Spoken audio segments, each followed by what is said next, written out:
నమస్కారం. రత్నలహరి ఛానల్కు స్వాగతం, సుస్వాగతం. నేను మీ లతను. ఆ ఊరి చివరిలో ఒక చిన్న ఇల్లు. గోడలు పాతవి కానీ ప్రేమతో నిండినవి.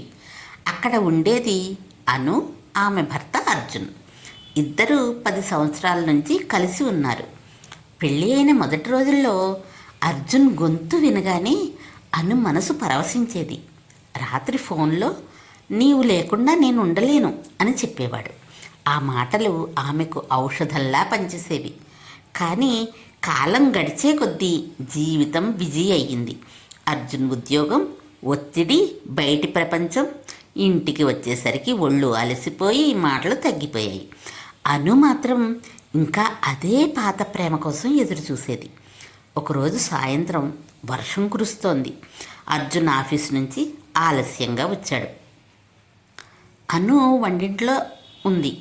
రోజంతా ఇంటి పనులు, పిల్లలు, ఆ ఒంటరితనం హృదయం బరువెక్కింది. ఎందుకిలా ఆలస్యం? నాకు ఒక ఫోన్ కూడా చేయవా అని అడిగింది. గొంతులో కోపం కంటే బాధ ఎక్కువగా ఉంది.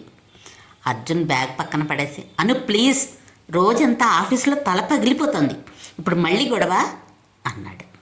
అది వినగానే అను కళ్ళు నిండిపోయాయి. గొడవ నాకు ఇష్టం ఉండదు అర్జున్. నీవు నాతో 2 మంచి మాటలు మాట్లాడితే చాలు. నీ గొంతు వినాలని, నిన్ను ఆలింగనం చేసుకోవాలని రోజంతా ఎదురు చూస్తాను. కానీ నీకు ఇప్పుడు నేను భారం అయిపోయానా? ఆ మాటలు చాలా ఘాటుగా ఉన్నాయి. అర్జున్కి కూడా కోపం వచ్చింది.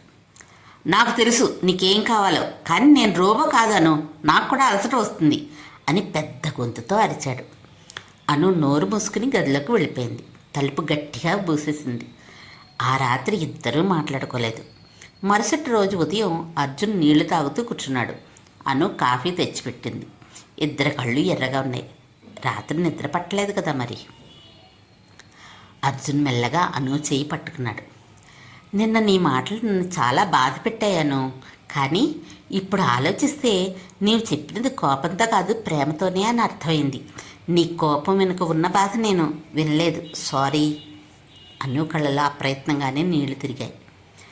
నీకు నీ మాటల ఔషధం అర్జున్. నాకు నీ మాటల ఔషధం అర్జున్.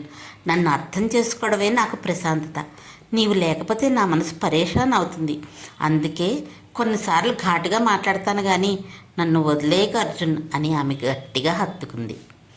ఇకపై నీ కోపం వినిపించినా దాని వెనుక ఉన్న ప్రేమను మాత్రమే ఉంటాను, ఎప్పటికీ వదలను అన్నాడు అర్జున్.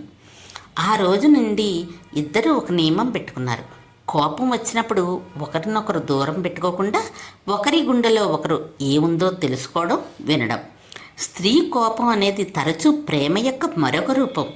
ఆ కోపం వెనుక ఉన్న బాధను, ఆ గొడవ వెనుక ఉన్న ఆకాంక్షను అర్థం చేసుకుంటేనే ఆ హృదయం ఎప్పటికీ ప్రశాంతంగా, శాంతిగా ఉంటుంది. ప్రేమలో గెలుపు ఎప్పుడూ మాటల బలంతో కాదు, వినే గుండె ఓపికతో వస్తుంది. మగాళ్ళు, మీకోసమే ఈ కథ. కాస్త అర్థం చేసుకోండి అయ్యా అర్థంగిని.